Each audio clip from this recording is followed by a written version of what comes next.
দেশের ক্রীড়াঙ্গনে একসময় সম্ভাবনার নাম ছিল শুটিং, সাফল্যও এনে দিয়েছিল এই ডিসিপ্লিন। তবে গৌরব এনে দেয়া সেই শুটিং এখন করছে টিকে থাকার লড়াই। শুটিংয়ে ফিরতে চায় তার সম্ভাবনার জায়গায়, আনতে চায় দেশের জন্য পদক, আর এমনটাই জানিয়েছেন ফেডারেশনের কোচ, খেলোয়াড় এবং কর্মকর্তারা। শুটিং বাংলাদেশের ক্রীড়াঙ্গনে সবচেয়ে বেশি সাফল্য এনে দেওয়া একটি খেলা। দক্ষিণ এশিয়ার বাইরে প্রথম বড় সাফল্যের গল্পটাই লিখেছিল এই শুটিং।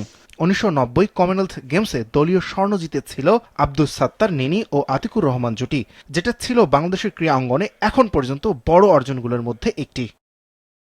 এরপর সাফ গেমস, এশিয়ান গেমস সহ 1990 থেকে 2022 সাল পর্যন্ত বিভিন্ন আন্তর্জাতিক আসর থেকে শুটিংয়ের স্বর্ণপদক এসেছে মোট 83টি, রূপা ব্রোঞ্জ মিলিয়ে মোট পদক 290টি।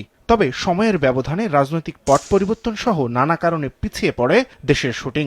সবশেষ 2017 সালের চতুর্থ ইসলামিক সলিডারিটি গেমসে স্বর্ণপদক ছাড়া দীর্ঘ 9 বছরে কোনো স্বর্ণ জিততে পারেনি বাংলাদেশ। সম্প্রতি নতুন যুব ও ক্রীড়া প্রতিমন্ত্রী আমিনুল হক ক্রীড়াঙ্গনের উন্নয়নের জন্য যে 5টি খেলার প্রতি জোর দিতে বলেছেন, তার মধ্যে অন্যতম শুটিং। যেই শুটিং বাংলাদেশের প্রথম, এই শুটাররাই বাংলাদেশের মাথায় মুকুট পরিয়েছিল স্বর্ণের, কেমন সেই শুটিং এখন সেভাবে এই কয়েক বছরে যে ধস নেমেছে শুটিংয়ে, সেটা মানে খুব কষ্টকর। আমাদেরকে সেই লাইনে কাজ করতে হবে, সেইভাবেই আমাদের ট্রেনিংটাকে নিয়ে যেতে হবে। আমাদের ট্রেনিংয়ের মাঝে যে কম্পিটিশনগুলো হবে সেগুলোকে আমরা এগিয়ে নেব। পিছিয়ে পড়ার পরও নিজেদের অবস্থানে ফেরার চেষ্টা করছে শুটিং ফেডারেশন। চলতি বছরের মার্চে মরক্কোতে হবে শুটিং বিশ্বকাপ। আসরের জন্য পিস্তল ও রাইফেল ইভেন্ট মিলিয়ে 30 জন শুটার নিয়ে ক্যাম্প করছে ফেডারেশন। সামনে 28 সালে অলিম্পিক, তো কোটা শুরু হয়ে যাবে। জুলাইয়ের পরে যে গেমসগুলো থাকবে ওইগুলোতে কোটা শুরু হয়ে যাবে। টার্গেট আমাদের এখন কোটা প্লেস নেওয়া, কারণ অনেক দিন ওয়াইল্ড কার্ডে গেছি, এখন আর ওয়াইল্ড কার্ডে মানে ভালো লাগতেছে না। এফোর্ট দিচ্ছি, তো চেষ্টা আছে বাইরে খেলতে যাওয়ার, ওয়ার্ল্ড কাপে যাওয়ার, ইভেন ভালো স্কোর করার। শুধু যাওয়াটাই আমাদের মূল উদ্দেশ্য না।